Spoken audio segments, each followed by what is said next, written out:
ప్రియులారా, ప్రభు అయిన యేసుక్రీస్తు పరిశుద్ధమైన నామమున మీకు నా ప్రేమ వందనములు. ఆగస్టు నెల 2వ తారీఖు ఉదయకాలం 5:30 క్లుప్త సందేశం మీకు అందించటం మిక్కిలి సంతోషం. ఒకవేళ 5:30 మేము మీకు విడుదల చేస్తున్నాం, 5:30కే మీరు చూసేవారు ఉంటున్నారు. ఆ తరువాత కొన్ని గంటల తరువాత చూసేవారు, వినేవారు ఉన్నారు. మిమ్మల్ందరిని బట్టి ప్రభువుకు స్తుతి చెల్లిస్తున్నాను. ఈ దినాలలో వాక్యము మీద, దేవుని మీద ఇంత ప్రేమ కలిగి మీరు ఉన్నందుకు మిమ్మలను తలంచి నేను ప్రభువును స్తుతిస్తున్నాను. ప్రభువుకు మిక్కిలి ప్రియమైనటువంటి గుంపు దేవుణ్ణి ప్రేమించువారు. ఆమెన్.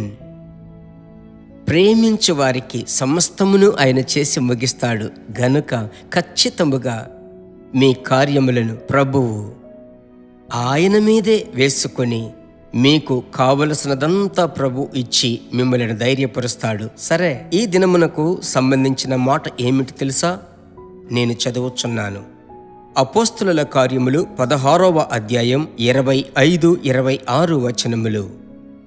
అయితే మధ్యరాత్రి వేళ పౌలును శీలయు దేవునికి ప్రార్థించుచు కీర్తనలు పాడుచుండిరి, ఖైదీలు వినుచుండిరి. అప్పుడు అకస్మాత్తుగా మహాభూకంపము కలిగెను, చెరసాల పునాదులు అదరెను. వెంటనే తలుపులన్నీయు తెరచుకొనెను, అందరి బంధకములు ఊడెను. నా ప్రియమైన దేవుని బిడ్డలారా, రాత్రి సమయం అది. చెప్పలేని దెబ్బలు, గాయములు సువార్తను బట్టి వాక్యము సెలవిస్తుంది. ప్రభు బిడ్డలారా, వారు బంధింపబడి ఉన్నారు. ఆ ముందు వచనములలో మనము గమనించినట్లయితే వారు చాలా దెబ్బలు కొట్టి చెరసాలలో వేసి వారి కాళ్లకు బండము వేసి బిగించారు. ఏమీ చేయలేని పరిస్థితి. ప్రభువా, మీ పరిచర్య చేసిన మాకా ఈ పరిస్థితి? ఈ ప్రశ్న వారి నోట రాలేదు. 25వ వచనము చూడండి. మధ్యరాత్రి వేళ, ఆ మిడ్నైట్లో వాక్యం సెలవిస్తుంది, పౌలును శీలయు దేవునికి ప్రార్థించారు. రాత్రి జాముల యందు ప్రార్థించారు. ప్రార్థించి అంతటితో ఆగలేదు. వారు ప్రభువును స్తుతించారు, కీర్తనలు పాడారు.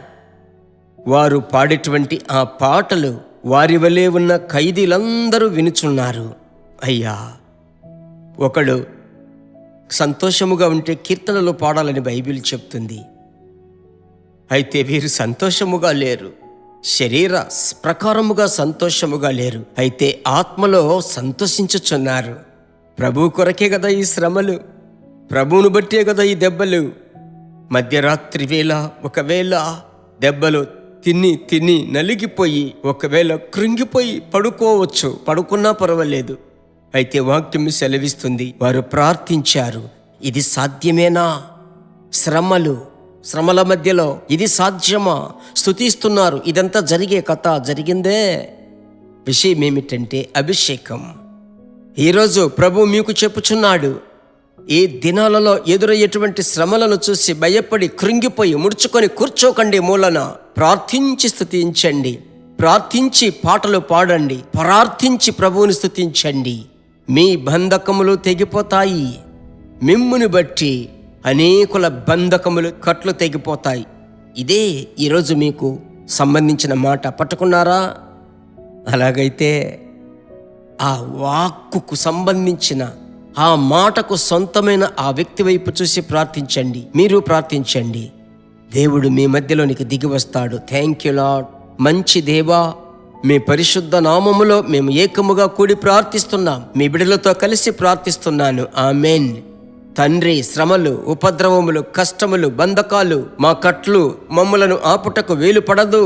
స్తుతించేటువంటి ఆ స్తుతిని ఆపడానికి కుదరదు. ఆరాధన అభిషేకమును పాడు చేయడానికి కుదరదు. కారణం, లోపల ప్రవహించేటువంటి ఒక జల ప్రవాహం. అది సాధారణమైన నీటి ప్రవాహము కాదు, అది జీవ జలపు ఊట.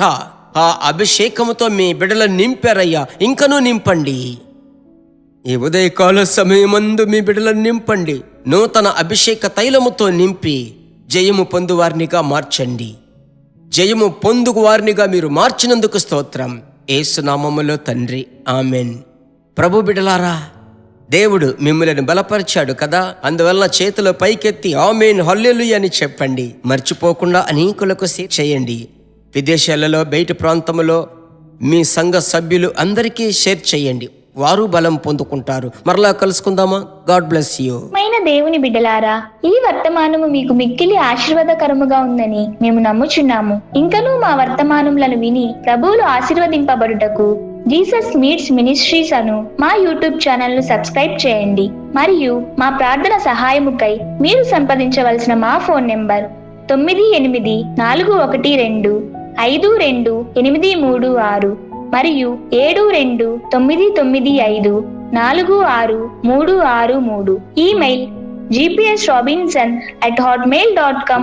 ప్రభు మిమ్మును ఆశీర్వదించునుగాక.